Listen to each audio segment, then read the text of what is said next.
Class 11 সম্ভাবনা 16.1 16.1 এর আমরা এখন 8 নাম্বারটা করতে যাচ্ছি। কেমন? এর আগে তো অন্যগুলো করছিলাম, এখন 8 নাম্বারটা করার জন্য আমাদের যেটা জানতে হবে সেটা হলো নমুনাদেশ বা স্যাম্পল স্পেস। নমুনাদেশ কি এটা তো আমরা বুঝছিলাম তো। কেমন? নমুনাদেশ বলতে আমরা কি বুঝি সেটা আমরা জানি, বা নমুনাদেশ বা স্যাম্পল স্পেস এটা আমরা আলোচনা করছি। কেমন? এখন যেটা প্রশ্নটা একটু বুঝি, প্রশ্নটা পড়ার চেষ্টা করি। প্রশ্নটা পড়ার মনে মনে দেখো এখানে কি আছে, বালক বালিকা বিশিষ্ট 2 সন্তান যুক্ত পরিবারগুলির পরীক্ষামূলক তথ্য লিপিবদ্ধ করা হলো। 1 নাম্বার, যদি আমরা বালক বা বালিকার জন্মের ক্রম জানতে আগ্রহী হই তবে এর নমুনাদেশ কি হবে? নমুনাদেশ কি হবে? পরিবারের মধ্যে কি আছে, 2টা ছেলে আছে বা 2টা মেয়ে আছে, অথবা একটা ছেলে একটা মেয়ে আছে। কেমন? একটা পরিবারের মধ্যে কি কি সম্ভাবনা হতে পারে? এখানে 2জন সন্তান যদি থাকে, 2জন সন্তান থাকলে আমাদের সম্ভাবনাটা কি কি হতে পারে?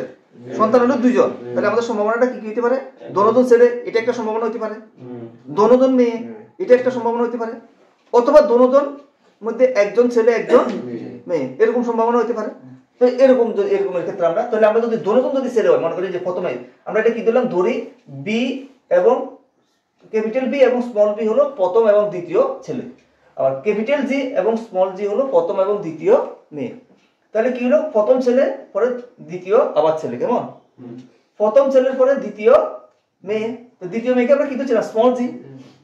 সেম ভাবে প্রথম মেয়েটাকে আমরা বড় হাতে জি ধরলাম, প্রথম মেয়ের পরে দ্বিতীয়বারও কি মেয়ে, আবার প্রথম মেয়ের পরে দ্বিতীয়বার কি ছেলে, দ্বিতীয় ছেলেকে কি দিলাম আমরা স্মল বি।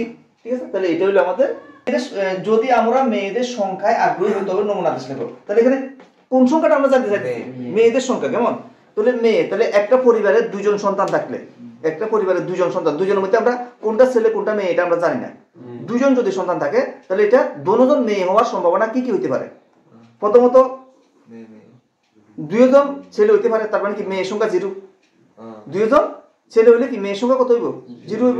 অথবা একজন মেয়ে একজন ছেলে হইতে পারে, অথবা দোনোজন মেয়ে হইতে পারে। তাহলে আমাদের নমুনাদেশটা কি কি হইব? তাহলে এখানে নমুনাদেশ দেখো, এই ক্ষেত্রে নমুনাদেশ S সমান সমান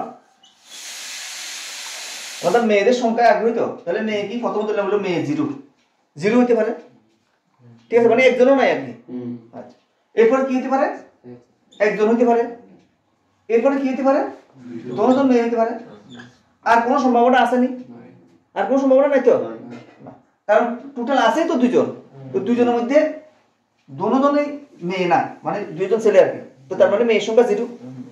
2জনের মধ্যে একজন ছেলে একজন মেয়ে, 2জনের মধ্যে একজনও ছেলে নাই, কারণ 2জন মেয়ে, এরকম হইতে পারে। এর বাইরে তো আর কোনো সম্ভাবনা নাই। তাহলে এটা হলো আমাদের সংখ্যা যদি জানতে আগ্রহী এটা, আর যদি ক্রম জানতে আগ্রহ হয় তখন হলো এটা। কেমন?